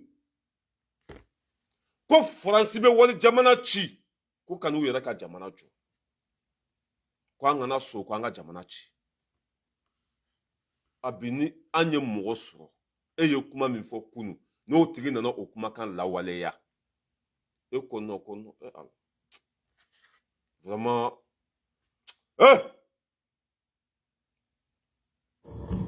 kabino fila de clarifier David Bachir RFI. D'abord, Macron Nali, je l'analyse sous deux angles. Est-ce que Tunga Ganawa, Atumanga Nawa, Afole Kunu, Mbenge Dongole, Kono, Korasa Koué, Akwasi Mecha, Mumna, Kima Amatako Macron Willa Kanadeli, non Waboko, oui. Et Moutoudi, Kema Meko Macron Menala aussi. Moume, Abenale Kunjona, Kaletado. État de côté de Roca et de Ligue, ou bien Aïcham Assim Madi. Un téléphone qui est carafoubi. Tellement qu'à beg galon, tellement que manipulateur, à beg du meilleur à wole. Ah, ni benge e wole ko asme che, état de ko asme che ya. Macron de là ka wuli kana boisegere. Macron de là ka wuli kana boisegere wa. Macron tu mis ka salon kono l'Élysée. Mago be Afrique présent là. Billahi nga che fu jigito be bin ka bo escalier sans fait. Fu jigito ka bo escalier sans fait fu be bin. Ou nous ka kulusi beta ñogo so fo avion da de la. Kulusi 5 ya nous ka do ba so avion da la. Mais bi Macron chibla asimi ko isira yoro na tele ki ko den pere. Ala et ça veut dire que ala de ambed la minizema mali gengede. Ala ye aw dilan cogo na aw bɛ hɛrɛ fɛ cogo na fana b'o fɛ bɛɛ b'i ka jamana de ça veut dire k'a bɛɛ kɛra Asimi ɲɛna ko Asimi b'a bɛɛ kalama janfan fɛn fɛn bɛ Mali kan Asimi tun bɛ cɛncɛn de sanfɛ a tun bɛ kɔrɔn fɛ a tun bɛ guerre la ça veut dire k'a ni Français tun bɛ ɲɔgɔn kan a ba dɔ fɛn min bɛ yen k'ale bɛnkɛ dɔ y'ale wele ko Asimi ye cɛ ye dɛ ko i m'a ye ko Macron bɛ kana imagine et tellement que ala banna la i ɲɛ t'a la a ka nkalontigɛya a ka hɔrɔnkolonya a ka manipulateur tellement qu'à te Asimi fait, à te Mali fait, avec un peu d'akene. A ngania, ça veut dire que ngania mimbe nous kono bikanya si fasoma. Bila kabwa, ni ça veut dire qu'akabu hakilima kwa ni ngania finendo comme volcan bilahi. A ngania ka jugunde. an ka lamɛn n b'a yɔrɔnin lasegin kɔfɛ a ka lamɛn k'ale bɛnkɛ y'ale wele bilayi. Jeune Afrique min bɔra ni information fɔlɔ ni RFI a confirmé o ni déclaration de guerre kɛ k'a bɛ n'o fila de clarifier. David Bachir, RFI. D'abord, Macron ka nali, je l'analyse sous deux angles. Est-ce que Tunga Ganawa, Atuma Ganawa, a fole kunu, Mbenge do ngole kono kwarasa ko wi. A ko si me che ngumna. Kuma amata ko Macron willa kana deli, no nga ko ko wi. E muchudi. Kema me ko Macron me na la ngosi. Ngome abenale kunjona kale tado. Ne eta do ko te dro kay delige. Ngobe ay cham asim madi. Ay téléphone tige karaw fobi. Jeune Afrique Mimborani, information fournière RFI a confirmé. C'est réservé aux abonnés hier à 17h. Ou quoi ils se sont parlé plusieurs fois par téléphone. Makorni Hachim, Kouykouma, Nyoya Tchamanke téléphone, mais ils ne se sont encore jamais rencontrés. Ou Touma Delika Nyoya Fro. Emmanuel Macron se rendra le 20 décembre à Bamako. Abena, Bamako, deuxième col Clémouga. Il sera reçu par Hachim Goïta. Hachim Ba Bismillah Oubenyoye. Lors de cet entretien, il sera essentiellement question des tractations autour de la possible arrivée des mercenaires russes de Wagner au Mali et de l'organisation des élections censées mettre fin au régime de transition. Ça, c'était hier. Kounanana, Wagner Kanali, à une élection, nous, quand la transition pas. Emmanuel Macron tentera une nouvelle fois de dissuader son hôte de passer tout accord avec le groupe paramilitaire sous peine s'exposer à de lourdes sanctions internationales. Kaba fouye Tuguni. Nangania Bakono Aya Dabla Note, Anyangata avec Boya Wang Kelentediendo, en an Nofemgo. Il lui repéra aussi l'importance de tenir des élections d'ici la fin du mois de février, comme il s'était engagé au tout début. Qu'avec la Kachamegla Digi, l'aide Miniata, élection d'Amne, qui va transition, élection qui a Ouati, à Timé.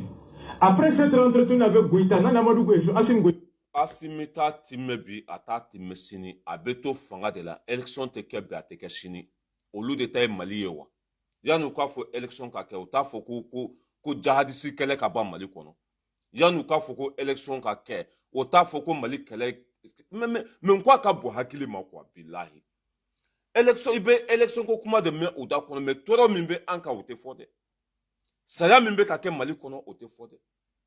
bingali mimbe ka ke Malien don ka ote fote ko élection de ka ke ani irisi kanana ni de bu da kono élection ka ke irisi kanana est-ce que élection bi ka ke farabugo bo no be fait élection ka ke Mali kono jadi si kala mimbe o ko o ban folo ni o bana élection be ke mais en tant que o ma ban o luxe ka ban fana en beta irisi wole kana élection fana te ke nous be ando buteli kono kan do buteli kono ma siti ka yɛrɛ ma hɔrɔnya sɔrɔ ka sɔrɔ I ma sɛgɛn maliyɛnw ko nin bila u kunna dɛ kɔngɔ bɛ se ka an minɛ gɛlɛya bɛ se ka an sɔrɔ mɛ n'an ye gɛlɛya ku ka sɛgɛn ku ka kɔngɔ ku ka minɔgɔ ku o kɔ ye hɛrɛ de ye o ka fisa an k'an sigi kɛ jɔndenya la maa si tɛ lafiya ni ma sɛgɛn o sɛgɛn waati de sera an ye ɲɛmɔgɔ sɔrɔ ɲɛmɔgɔ minnu bɛ tiɲɛ fɔ diɲɛmaaw ye an ye ɲɛmɔgɔ sɔrɔ ɲɛmɔgɔ minnu savent que ça veut dire que hamina ko min be anw na ni tɔɔrɔ min be anw kan n'u be fɛ k'a ban an y'o ɲɛmɔgɔ sugu ninnu sɔrɔ an ka to u kɔ n'an be sa an ka sa n'an be balo an ka balo ni kɔngɔ b'an faga k'an bɛɛ faga mais an kana sɔn maa si ka molobaliya kɛ anw na tuguni an kana sɔn ka kɛ mɔgɔ si ka jɔn ye tuguni an kana sɔn ka kɛ maa si ka jugu sago ye tuguni an ka jɔ an jɔyɔrɔ la ka to Ala kɔ ka to an ka ɲɛmɔgɔw kɔ o bɛ tiɲɛ de kan bi o bɛ tiɲɛ de kan sini ni diɲɛmaaw bɛ tiɲɛ fɛ san 10 aw bɛ an ka jamana kɔnɔ an ka duguw bɛ ka jeni an faw bɛ ka sa Mali tɔ tora Bamakɔ de aw tɛ ka solution ɲini Mali ka segin Maliya la Kidali ka kɛ Mali ye lakana ka sabati i y'a faamuya b'a la dɔ ka bɔ jugu sagoya la fo aw bɛ n'aw jɔ ko élection ka kɛ élection bɛ kɛ Mali fan jumɛn ni Bamakɔ tɛ o tuma Mali dan ye Bamakɔ de ye wa o bɛ ka kuma sugu bɛɛ fɔ irisi kana na mais i t'a mɛn u da abada ko Mali ka segin a danbe kɔnɔ i tɛ o mɛn u da kɔnɔ abada i tɛ nin mɛn u da kɔnɔ abada o bɛ kuma sugu bɛɛ fɔ mais lakana i tɛ o mɛn u da kɔnɔ abada o bɛ kuma sugu bɛɛ fɔ élection ka kɛ a donna ta bɔra ta mais on n'est pas con on n'est pas con Mali jɔ waati de sera Asimi ni cɛ in taara musokɔrɔba cɛ n'a taara Mali kɔnɔ i jɔyɔrɔ la anw minnu filɛ Faransi yan n'an bɛ k'i dɛmɛ n'an bɛ Mali fɛ i y'a faamuya b'a la parce que an y'i ye sira dɔ de kan an y'i ye tiɲɛ de kɔ an y'i ye fasojɔ sira de kan n'i tun bɛ komi IBK an t'an da don i ni Faransi cɛ parce que an b'a dɔn ko IBK mana Mali jɔli kama mais e nana jɔli de kama anw b'i dɛmɛ an b'i kɔ kana bila dɛ u ka bagabaga kana se i la dɛ n'a taara ala ta fɔ a ye tiɲɛ fɔ kafetigi ka buru jara ɲimi ni kɔngɔ b'an faga k'an faga n'u bɛ sanction bi an kan u ka bi an kan parce que anw bɛ tiɲɛ de kan anw ka ɲɛmɔgɔ bɛ fɛ ka tiɲɛ de lawaleya anw ka ɲɛmɔgɔ bɛ fɛ an ka lafiya de o tɛ ɲɛ n'i ma tiɲɛ fɔ o tɛ ɲɛ n'i ma jɔ i jɔyɔrɔ la o tɛ ɲɛ ni kɔngɔ min minɛ o tɛ ɲɛ n'i ma sɛgɛn aw kana bila dɛ n bɛ taa Mali kɔnɔ n'aw ma élection kɛ sanction bɛ bi aw kan n bɛ taa Mali kɔnɔ n'a ye Russie wele a bɛ komi a ye Europe bɛɛ kɛlɛ on s'en fout mais aw bɛ mun de la Mali kɔnɔ la question est là Maliens mago bɛ mun de la bi la question est là lakana tɛ yen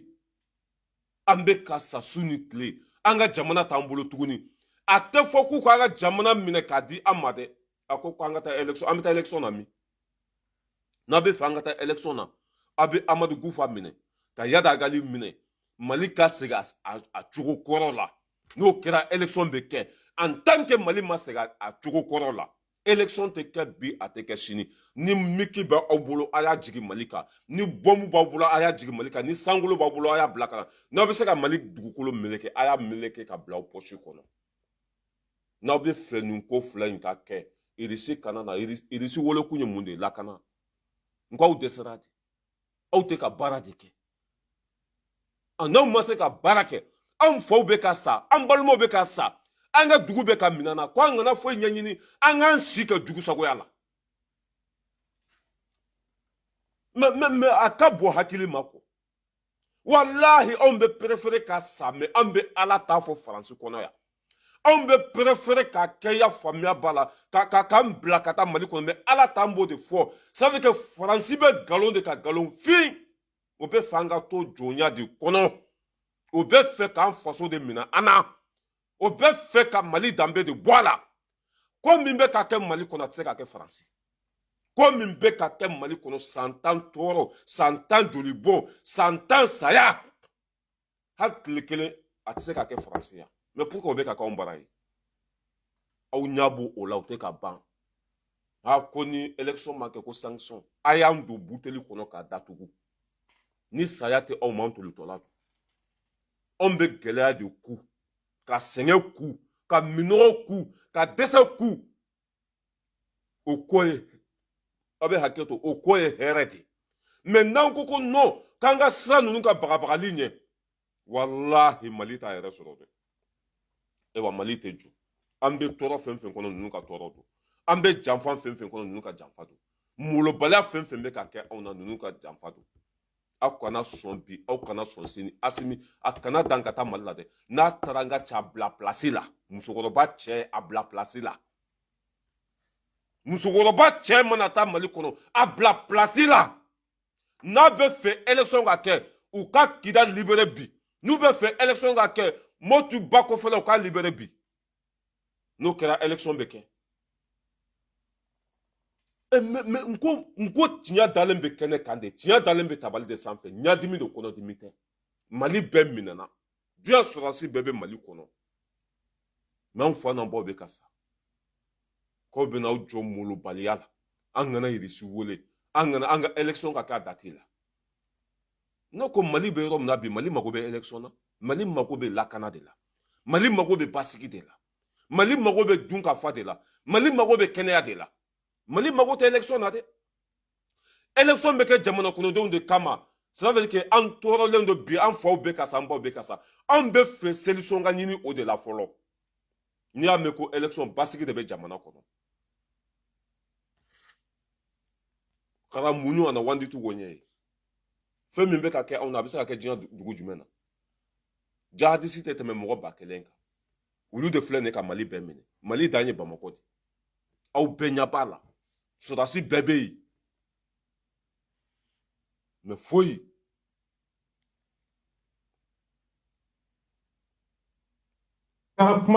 le président français s'envolera pour la base militaire française à Gao. À l'avion, François a basé Gao à Betaï. Accompagné de Florence Parly, ministre des Affaires des Armées, a dit français ministre défensif, Anno Debena, Anno Betara, il rendra visite aux troupes et fera un point sur le processus de transformation de la Barkhane enclenché depuis 3 mois. Ani Surasou, Dominike, Albeklatuni, Anoube Puma, Yelema Mikan Kake, Barkhane Kono, avec niveau Minako fort. Il partagera ensuite un dîner de Noël avec les militaires français, puis dormira sur place. Ani français, Surasou Besroka, Dominike, avec Chigaou. Quelques jours avant de prendre la présidence tournante de l'Union européenne, en janvier, Emmanuel Macron échangera aussi avec les contingents européens de la Task Force Takuba, dont Paris entend faire un maillon. Nani François Karakmala. Europe sera si mon fana pays, nous les forces Takuba, à nous le fana ben yoye kakuma, kado donc, absorbe avion ta. On a fait. Alors, est-ce que ce qui est Francis, avec un mouvement Kokurate, Ayaka Kumakameya, élection Gake, Flana Wagner Kanana, il n'avait pas besoin de le dire, de se déplacer pour le dire. Mais ce qu'il faut savoir, c'est que Francis avait son bis à Babina Nimbo Nimafli, ou quand la tradition, décembre, Francis président, ou le mot sur le Seigneur, ou est un Noël que nous va se ressourcer, nous va dire qu'on fait. C'est une tradition là-bas. À chaque décembre, soit le président qui est le chef suprême des armées, ou le ministre de la Défense, parce que chrétien d'où, on fait un célibat et Noël. En fait, un célibat de Noël là. Ou est où? Mais vidéo de Barkatenina et Sougou donna des ans.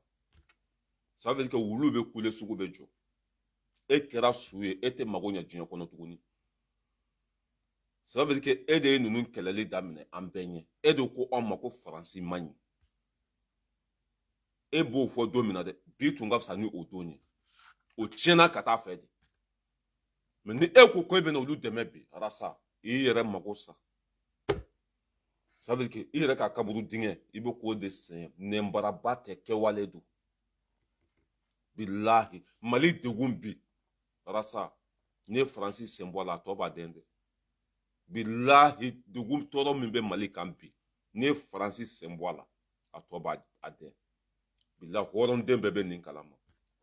Mais ni eko ke ben olu deme onyana. Mais ni ala ye mɔgɔ ta tiɲɛ i bɛ sɔn ko bɛɛ ma ni ala bana mɔgɔninfin na i bɛ sɔn ko bɛɛ ma c'est pour ça que ala bana nin de la a fara ko kuma min man ka fɔ ko minnu man ka kɛ a b'olu dɔrɔn de kɛ wa a bɛ nkalon tigɛ hali zon ala ka hinɛ la k'i dayɔrɔ sumaya i y'an kɔ k'i tun ala ka nɔgɔya ala kana nin den sugu di mɔgɔ si ma bilahi an balimamuso ko hakɛ to ala k'i bali den sɔrɔ la diɲɛ kɔnɔ a ka fisa i ka nin den modèle ninnu sɔrɔ ninnu ye dusukasidenw de ye. Élection te kede, an bɛ taa sugu de jɔ. Élection te kede, an bɛ denkundi de kɛ. Élection te kede, an bɛ taa kɔɲɔyɔrɔ de la. O tɛ élection ye o. Élection an faw bɛ ka san bɛɛ ɲɛna, an baw bɛ ka san bɛɛ ɲɛna. Tɔɔrɔ bɛ an kan, dugun bɛ an kan. Ko élection ka kɛ. Élection bɛ k'ale de kama, n ko a bɛ kɛ malidenw de kama. Élection bɛ kɛ olu de kama wa. Démocratie kɔrɔ ye mun ye? Lafiya. Démocratie kɔrɔ min ye bɛɛ ka hakɛ ka d'a ma. Démocratie kɔrɔ ye mun ye? Basigi. Basigi tɛ yɔrɔ min na e bɛna démocratie fɔ anw ye. Basigi tɛ yɔrɔ min na e bɛna élection fɔ anw ye. Tɔɔrɔ min bɛ anw kan n'a tun bɛ aw kan aw bɛ miiri élection ko la wa? Degun min bɛ anw kan n'a tun bɛ aw kan aw bɛ miiri élection na wa? Saya min bɛ kɛ anw fɛ est-ce que a bɛ se ka kɛ aw fɛ wa? Duguci min bɛ anw fɛ est-ce que a bɛ se ka kɛ aw fɛ wa? Pour que a tɛ se ka kɛ aw fɛ lakana minɛn bɛ aw bolo sɔrɔdasiw bɛ aw bolo kɛlɛkɛminɛnw bɛ aw bolo aw ka sɔrɔdasiw bɛɛ taara anw fɛ yen nɔ dɔ tɛ ka bɔ anw ka gɛlɛya la aw t'aw yɛrɛ ɲininka wa n'aw yɛrɛ ka ko dilannen tɛ n'aw yɛrɛ ka ko dilannen tɛ a ko an kana nin de fɔ ko sanction va te faire foutre ko sanction bilahi anw kɛra su ye déjà n'i ye su faga i ma fɛn faga. Maliens kɛra su de parce que depuis ala ka Mali da Mali dugukolo bɛɛ ka kɛ wuruzu ye Mali carte bɛɛ ka kɛ wuruzu ye fo Bamako ne yɛrɛ depuis Ala kanda nin ye siɲɛ fɔlɔ ye ka mun de tora mun de tora tɔɔrɔ bɛ Motikaw kan tɔɔrɔ bɛ Segukaw kan tɔɔrɔ bɛ Kayikaw kan tɔɔrɔ bɛ Bagunukaw kan tɔɔrɔ bɛ Kulikɔrɔkaw kan tɔɔrɔ bɛ yɔrɔ bɛɛ insécurité totale n'a tɛ ɲɛ min a ka k'aw ye dɛ mais an b'a an jɔ de ka Ala ta fɔ an mago bɛ Mali ka ɲɛtaga de la Mali ka lakana an mago b'o de la Faransi tɛ se bi o tɛ se sini olu yɛrɛ ka fɛn dilannen don Sogɛli y'a fɔ k'a dalilu bɛɛ b'a bolo Sogɛli ko k'a dalilu bɛɛ b'a bolo u yɛrɛ ka fɛn dilannen don biɲɛkala ɲina sen dalen bɛ biɲɛkala kan o bɛ ye yan an bɛ taa irisi de wele n'u bɛ se ka irisi ka nali bali u ka bali fo ni irisi ko tɛ na dɛ sinon maliyɛnw bɛ ko sugu bɛɛ kɛ irisi kan na ni olu de bɛ se ka Mali lakana sabati u ka n'an ka lakana sabati parce que Faransi tɛ fɛ an ka lakana ka sabati o tiɲɛ de dalen filɛ kɛnɛ kan n'u tun bɛ fɛ anw ka lafiya caméra b'u bolo sanfɛ jahadisiw bɔtɔ su fɛ ko bɛ taa dugu attaquer u ka caméra b'a a ye mais pour que jahadisiw bɛ taa dugu ci mais u tɛ Faransɛw ka daga ci pour que Faransɛw bɛ Kidali Faransɛw bɛ Tumbuktu Faransɛw bɛ fan bɛɛ fɛ mais pour que jahadisiw bɛ taa duguw ci mais u tɛ taa Faransɛw ka basiw ci u tɛ taa Faransɛw ka camps ci u tɛ Faransɛw minɛ janfa de bɛ yen nkalon de bɛ yen Asimi jɔ saya don balo tɛ yen i siranna i bɛ sa n'i ye ko min kɛ o de fɔ to i kɔ n'i kɛra cɛ ye ka Mali bɔ bolo la ka irisi wele ka na ka Mali libérer ka ya faamuya b'a la Asimi hali salen kɔfɛ o de bɛ fɔ o de nafa ka bon kana siran mɔgɔ si ɲɛ n bɛ aw bila yan Ala ka bi nɔgɔya Ala ka bi diya Ala ka minɛnko bɛɛ lajɛlen nɔgɔya nkalonfin tubabuw b'o de kan élection tɛ kɛ bi a tɛ kɛ sini aw dɛsɛra k'anw ka jamana lakana an bɛ taa irisi wele bi an b'u wele sini ni guerre bɛ déclencher a ka déclencher comme troisième guerre mondiale tɔ man jan wallahi n'an ma hakili sɔrɔ a sababu bɛ bɔ Mali de kɔnɔ guerre civile guerre mondiale troisième guerre mondiale o tɔ man jan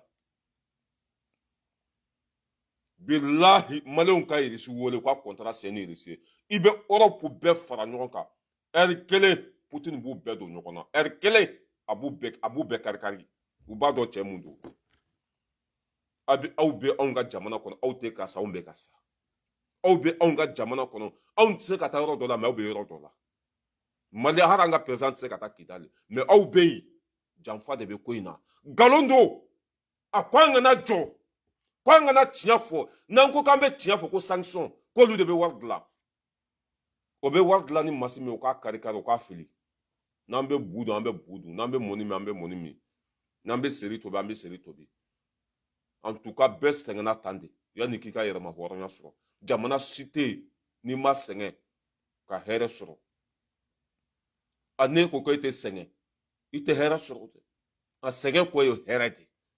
a n'an ye Ala minɛ k'an jɔ an jɔyɔrɔ la ten sa ça passe ou ça casse an ka maliyɛn den bɛɛ anw filɛ Faransi an jɔlen don dɛ bilahi n'o ko ne ma bi ko n bɛ ka min fɔ u ma k'a tɛ bɛn u ma ne b'a fɔ n'u bɛ min kɛ u b'a kɛ de mais ne tɛ n faso labila dɛ an bɛɛ kan k'an jɔ de anw jɔlen filɛ cogo min na an bɛ Faransi jamana de kan anw bɛ balo yan de an ye fɛn bɛɛ sɔrɔ yan de mais n'i y'a ye anw jɔlen don bi trop c'est trop a kɛra bi o n'a ka di an k'an jɔ a kɛra sini o n'a ka di an k'an jɔ n'an m'an jɔ don dɔ bɛ na an denw b'an jɔ parce que o de ye tiɲɛ ye il faut k'an k'an jɔ de an ka bɔ nin kɔnɔ n'an ma bɔ nin kɔnɔ don dɔ bɛ se an b'an jɔ de a kɛra bi o a kɛra sini an b'an jɔ de diyagoya sinon nin molobaliya in tɛ ban nin jɔmaya in tɛ ban nin esclavage in tɛ ban n'an y'an jɔ bi an b'an jɔ n'an m'an jɔ bi an b'an jɔ sini n'an m'an jɔ sini sinikɛnɛ an b'an jɔ c'est obligatoire parce que ninnu tɛ sa mais ninnu tɛ maloya u ka mɔgɔ fɛn fɛn bɛ na hali ninnu kɔfɛ u bɛ molobaliya de ta ka ɲɛsin an ma parce que u ka hɛrɛ bɛ sɔrɔ yen de u ka hɛrɛ bɛ sɔrɔ anw bara de mais comment ça se fait k'aw ka hɛrɛ bɛ sɔrɔ anw bara n'aw mago bɛ sanu la aw ka dɔ ta anw ka dɔ ta an bɛɛ ka balo lafiya kɔnɔ an balimaw ka bali ka sa an ka mɔgɔw kana sa ni pétrole b'an bolo hali an ka kɛ kɛmɛ sigilaw ka 60 ta an ka 40 ta nin bɛɛ hɛrɛ de mais kana k'aw b'an bolo bɔ a bɛɛ la ko Ala y'anw da tɔɲɔ de kama Ala ma anw da hɛrɛ kama ça veut dire que mais a te passé. Il est temps que maintenant on joue. Mali ka bo ka tɛmɛ Faransi kan. Mali de bɛ Faransi balo. Fɛn bɛɛ lajɛlen bɛ an bolo. N'u bɛ fɛ ka na an k'an tɛgɛ di ɲɔgɔn ma, a bɛ kɛ gagnant-gagnant de ye. Gagnant-gagnant. Partenaire gagnant-gagnant. Kelen saya ka dabila. Fila baara ka kɛ tiɲɛ kan. An b'an tɛgɛ di ɲɔgɔn ma. Mais ka galon to sen na, Asimi kana sɔn dɛ. Ewa, ne y'a fɔ Asimi, ne y'a f'u ye. I ye wara de ta ko ma. Bilahi kana danga ninnu sago kɛ dɛ. E ye lebu min da ninnu kan. Ka kumasulu min lase ninnu ma, ka lajaba min lase ninnu ma. Ninnu tɛ e to fo ka diɲɛ dugukolo meleke. N'i ma ɲa wara, ça veut dire que n'i ma ɲa fɛn bo min cɛli kɔ, o bo cɛ i ka lafiya. N'i tɛ ɲɛ bo min cɛli kɔ, o bo cɛ i ka lafiya. I ye wara de ta ko ma. N'i y'a bila a b'i dun. N'i ye nɛgɛ gusa a b'a fɔ gangala. N'i y'a bila a b'a fɔ gangala. Ka n'i kɔfilɛ, i ye baara min kɛ a tɔ dafa de. Kana reculer, kana siran foyi. Maliden bɛɛ b'i fɛ, Mali kɔnɔ, Mali kɔ kan. Maliden bɛɛ b'i kɔ. Ka da i ka cɛkisɛya n'i ka hɔrɔnya n'i ka kɛwale kan. N'u b'an don buteli kɔnɔ, k'an don buteli kɔnɔ. N'u b'an faga, u k'an faga. Mais anw bɛ tiɲɛ de kɔ, anw bɛ k'an faso de défend. An faso tɔɲɔna de, an faso cira de. Mali t'an bolo tuguni k'a da mun ka Faransi ka juguya n'u ka bengali. A dalen bɛ kɛnɛ kan, ɲadimi de kɔnɔdimi tɛ. Fɛn min bɛ ka kɛ anw na, a tɛ se ka kɛ olu la. Fɛn min bɛ ka kɛ Mali kɔnɔ, a tɛ se ka kɛ Faransi kɔnɔ yan. Alors, pour que olu taara anw dɛmɛ, anw bɛ ka sa hali bi. Avion b'u bolo, caméra b'u bolo, satellite b'u bolo, fɛn bɛɛ lajɛlen b'u bolo. Mali kɛlɛ o bɛ se ka ban tile kelen. Mali kɛlɛ o bɛ se ka ban tile kelen. Nin jihadiste kɛlɛ min filɛ a tun donna Faransi kɔnɔ, tun donna yan. O ye Ahmed Kulibali ninnu faga, ka fɛn ninnu faga, Charles Odo ninnu faga. N ko nin kɛlɛ sugu de tun bɛ Mali kɔnɔ, nin kɛlɛ sugu de tun bɛ yan. Nka cɔmu ka caméra bila fan bɛɛ fɛ. Hali métro kɔnɔ n'i bɛna taa kojugu kɛ o b'i ye. Yan ta ma ban, mais anw ta san 10 k'o kana ban. I bɛ élection ko kuma de m'u da, mais i tɛ lakana ko kuma m'u da. I bɛ élection ko kuma de m'u da, mais Mali gɛlɛya banni, ayi u t'o solution ta, u tɛ fɛɛrɛ yɛrɛ ɲini. Parce que ni Mali kɛlɛ banna, o t'olu arranger. Ni Mali kɛlɛ banna, o y'olu ka hɛrɛ bannen ye. I bɛ kuma sugu bɛɛ m'u da, fo Mali gɛlɛya ka ban. I bɛ kuma sugu bɛɛ m'u da, Mali ka lakana i tɛ o mɛn u da abada. Aw bolo k'an bɛ ji min na n'u ye yan. Ala y'aw da ministère anw gɛngɛ yan. Aw bɛ hɛrɛ fɛ, anw tɛ hɛrɛ fɛ. Aw bɛ lafiya fɛ, anw tɛ lafiya fɛ. An bɛ ɲɔgɔn na. Ka bɛɛ lajɛlen fo, an bɛ ɲɔgɔn bolo fasojɔ kɛnɛ kan. Hɔrɔnya kɛnɛ kan. Ni Ala na kira sɔnna, n bɛna page wɛrɛ dayɛlɛ. Y'a faamuya b'a la ka bunteli kɛ. Ne y'a fɔ aw ye yan ko anw mago t'a la. Mali, hali n'anw de bɛ kɛ saraka ye malidenw ka lafiya, bilahi anw b'an nin di pour que malidenw ka lafiya. Mali joli a sababu bɛ bɔ anw na. Anw de ye kɛlɛ kɛ yan ko Bouaka bila, a y'a bila. Anw de ye kɛlɛ kɛ yan ko mɔgɔ fɛn fɛn ye sonyani kɛ k'a bɛɛ ka minɛ ka don kaso la. An ka laɲini bɛɛ bɛ ka sabati. An ye kɛlɛ kɛ ko président ɲuman, Asimi nana a kɛra président ɲuman ye. An ye kɛlɛ kɛ yan ko président sara ka ca, Asimi nana a ye dɔ bɔ a sara la. Ça veut dire que anw donna ko o ko la, barika b'o ko la. Wa k'an to nin sira in kan, bilahi a da bɛ to Faransi la. An bɛ ɲɔgɔn bolo k'aw bɛɛ lajɛlen fo. Mɔgɔ fɛn fɛn tun bɛ kɛnɛ kɔnɔ, n ka foli b'aw bɛɛ lajɛlen ye. Merci beaucoup.